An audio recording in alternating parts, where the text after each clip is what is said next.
Three things I hate about living in Japan. I come from East Europe, and although that might sound like a poor region compared to Japan, there are some things that I found incredibly stupid and inefficient after spending a few months here. The first two I knew about for a while, but the last one really broke the camel's back, and I felt compelled to make this video. Number 1. Toilet paper. The toilet paper in Japan is very brittle. It's like cotton candy. Anything remotely wet it touches makes it dissolve and stick. And it seems like that's how people are used to it here. In the shops, the marketing for toilet paper is focused on how long the roll is, which is a ridiculous indicator for how useful it should be. I can buy an even longer string for that money, but I will not clean anything with it, right?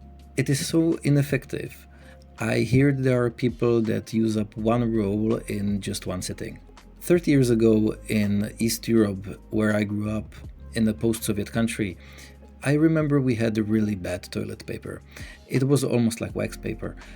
I remember our German relatives always brought their own paper with them when visiting. I didn't understand it at that time, but I do now in retrospect. By now, the toilet paper culture of course changed in our country. It is funny that now, every time I fly to Japan, it is me who brings a roll or two of the European paper with me. It doesn't have to be 4-layered, but I bring a good 3-layer paper to avoid the pain of having to use this single-layer cotton stuff that is everywhere in Japan by default. It is possible to buy 2-layered in the store as well, but somehow it's not much better, just a little better. I heard it's possible to find Western style paper in stores somewhere, but I need to search better next time. The excuse I heard for all three things I mentioned here are always borderline unbelievable. For the paper, I heard people say that it is because of their pipes. That the pipes can easily clog and can't take stronger paper.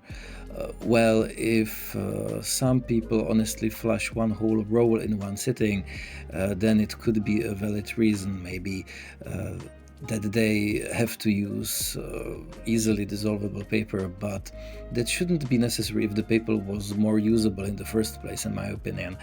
Either way, the situation is a little weird and surprising, but not as bad as the other two. Number 2. Trash bins. The pain level heightens. Japan has no public trash bins. And when I say no bins, I'm not trying to say not enough bins.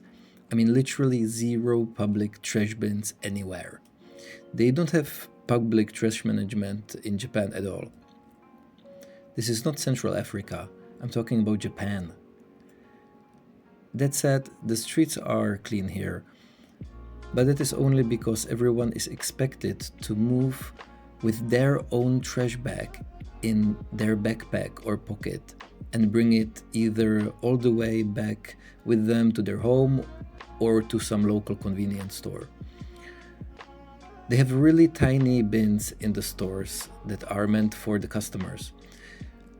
I even saw some stores restrict access to their bin only for paying customers.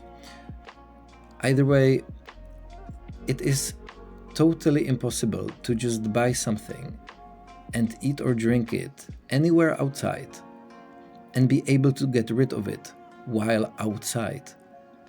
You have to find a store that allows you to dispose of it there on the spot, or you have to bring everything home with you. I know you think I might be exaggerating, but it's exactly like that. Furthermore, the disposal at home is also not simple. Normally, you would expect a big container somewhere by the side of the building that is twice per week picked up by the city, right? Wrong. It's very rare to find anything resembling a container or a bin that would protect the trash from rain, wind, cats, dogs, rats, or anything. There is usually just a corner built from some bricks that they put the trash bag to. And you can't just bring it there whenever you want to. You have to sort it and bring the correct type of trash to the correct corner on the correct day of the week before noon. That is why so many Japanese live with piles of trash in their house, because it's really difficult to get rid of it. And imagine the trash collectors. They have to pick up every single bag individually by hand and transport it to the car, instead of just flipping a container with the machine. When I mentioned that, I was told, "See, our Japanese trash collectors are not as lazy as the Western ones, ha ha ha ha." And instead of realizing this pathetic state of trash management, the Japanese are genuinely proud of this system. The Japanese have a culture where the more they struggle for the common good, the better they feel about themselves. No matter if it's efficient or convenient or if it works at all.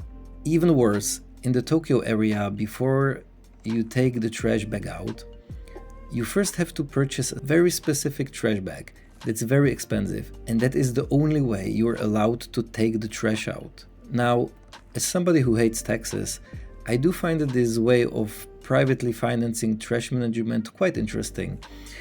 There could be almost zero city or tax involvement here.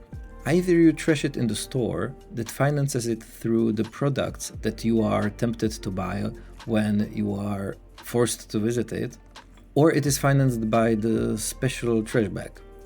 From an economical point of view, this would be a surprisingly usable system for a small community without the functioning government and tiny taxes. But again, we're talking about Japan here. Japan has the world's fourth highest budget and spends over $2 trillion per year. That's just to say that Japan does have a big government, not that the government should pay for all the trash. In my opinion, trash should be managed by the city. That should get their budget from taxing local real estate. I didn't hear any reasonable explanation for this. In Korea and especially China, it's not difficult to find piles of trash by the side of the road that can be either due to a lack of empty bins, which would be the city's fault, or due to citizens not being able to bring it to a near enough bin, which would be the citizens' fault. I think Japanese people just try to avoid all that, but somehow they got to a point where they think that public trash bins, quote, make the city dirty, end quote. I really heard somebody say this. Well, not if there are enough of the bins and they are collected regularly, I would think. I still find this unacceptable in a developed country. How are you able to have probably the best infrastructure in the world, but not be able to collect a trash bin every few hundred meters from those roads? It really is infuriating.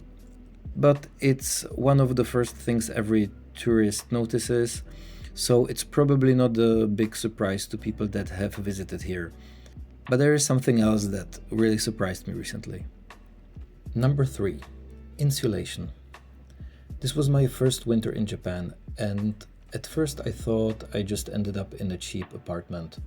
But after talking to a few people, I came to the shocking realization that suddenly opened my eyes to the cause of so many quirky details about Japanese homes. Like kotatsus, heated toilet seats, and the typical meme of a hikikomori wrapped in blankets during the day.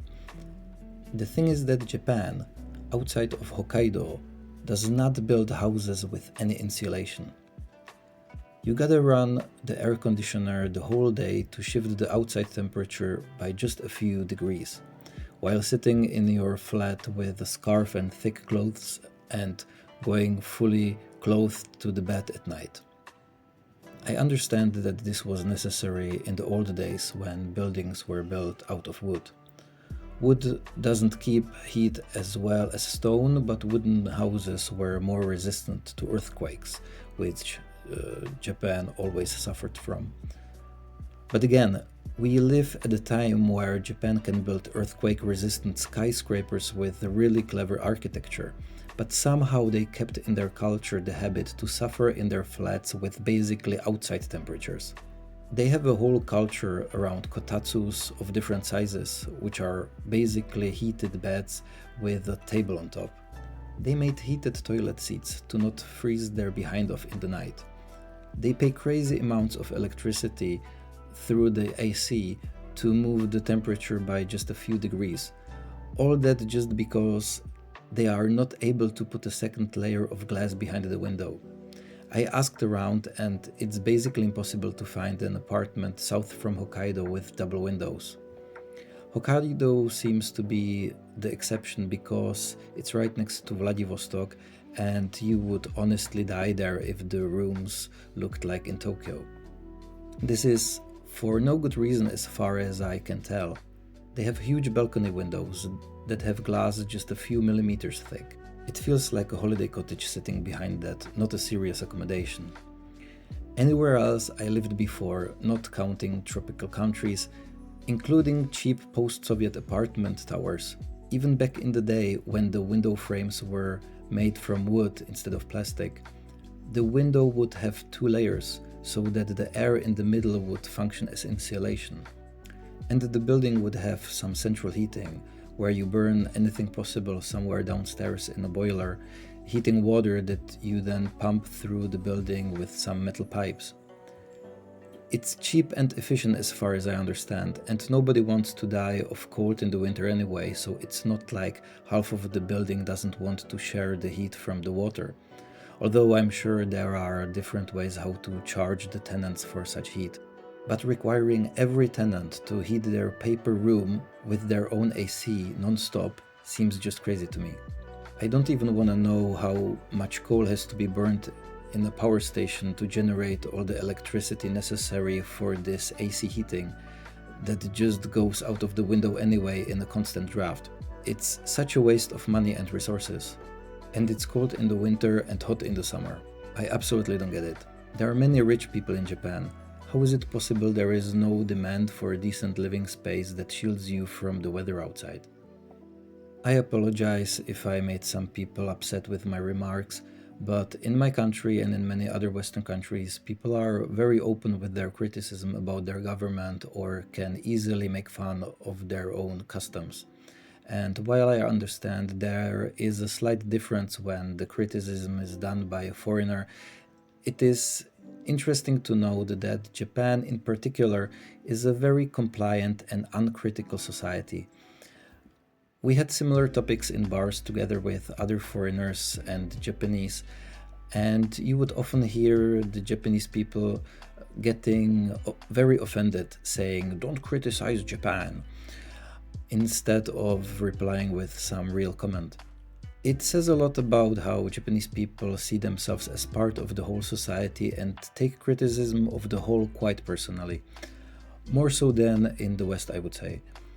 If a foreigner told me that people in my country can be quite rude and the meat and fruits and vegetables in the stores are pretty bad, I would first laugh, then fully agree and later comment on it further. Progress is impossible without criticism, especially when applied to a big centralized institution, not individuals. It's necessary to initiate the discussion and make improvements.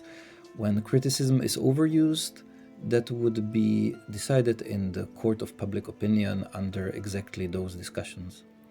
And a person with those unwarranted criticisms would then be ridiculed. Ridicule is also part of the process.